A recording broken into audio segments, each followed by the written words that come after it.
আমরা উচ্ছৃঙ্খল হয়ে যাচ্ছি, আমরা আরেকজনের প্রতি সম্মান রাখতে পারছি না, শ্রদ্ধা রাখতে পারছি না, আমরা নিজেরা দ্বন্দ্বে মারামারিতে লিপ্ত হচ্ছি। এমন মানুষ আছে না নাই? কষ্ট লাগে, দুঃখ লাগে। এই সপ্তাহের একটা ঘটনা আপনাদের সামনে তুলে ধরছি, শুনেন। ঢাকার গাজীপুরের কুবায় একজন তরুণ আলেম মাওলানা রইসউদ্দিন,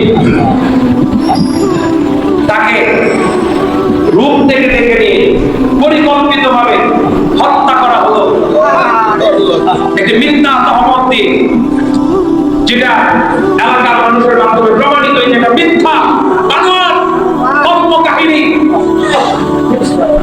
আমরা কোন দিকে যাচ্ছি? একজন নিরীহ আলেম, তার সাথে আপনার মতের ভিন্নতা, মত পার্থক্য থাকতেই পারে, তাই বলে তার গায়ে হাত তোলা যাবে না। কথা বলেন, তোলা যাবে? তাই বলে তাকে কি গাছের সাথে বেঁধে রাখা যাবে? একজন ইমাম যার পিছনে আপনি নামাজ পড়েছেন, একজন খতিব যার খুতবা আপনি শুনেছেন, তার সাথে মতের মিল নাই হতে পারে। আপনার যদি এত আপত্তি থাকে, আপনি তাকে সসম্মানে বিদায় করে দেন, কিন্তু তাকে বেঁধে রাখতে পারেন না। আবার শুধু বেঁধেই রাখেন নাই, 4 ঘন্টা ব্যাপী নির্মমভাবে তাকে নির্যাতন করা হলো। মানবতা কোথায় গেল? মিথ্যা অভিযোগ দিয়ে প্রশাসনের কাছে তুলে দেওয়া হলো। প্রশাসনও সেখানে তাকে ট্রিটমেন্ট করে নাই, চিকিৎসা দেয় নাই, রাতে লোকটা মারা গেছে।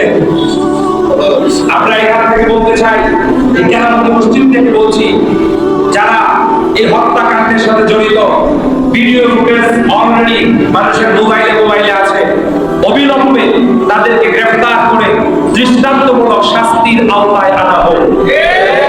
আপনারা চান কিনা বলেন?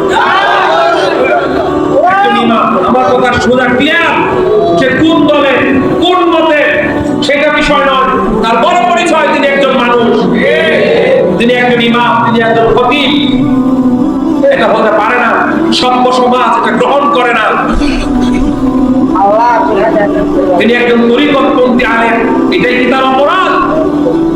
তিনি সুফি দর্শনে বিশ্বাস করে, সুফি মতবাদে বিশ্বাস করে, এটা কি তার অপরাধ হতে পারে? কথা বলেন আপনারা। তাহলে তাকে কেন মারা হলো? প্রশাসন কেন এখনো ব্যবস্থা নিচ্ছে না?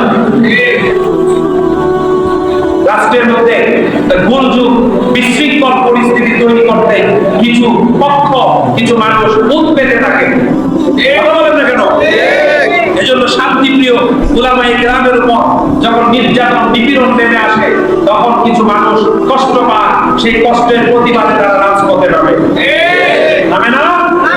আমরা আবার বলছি, আমি রিপিট করে বলছি, অবিলম্বে মাওলানা রইসউদ্দিনের হত্যার সাথে যারা জড়িত, তাদেরকে গ্রেফতার করে সর্বোচ্চ দৃষ্টান্তমূলক শাস্তি প্রদান করা হবে। এই দুষ্কৃতিকারীদের কপট থেকে আল্লাহ এই সমাজকে হেফাজত করুন, বলেন আমিন।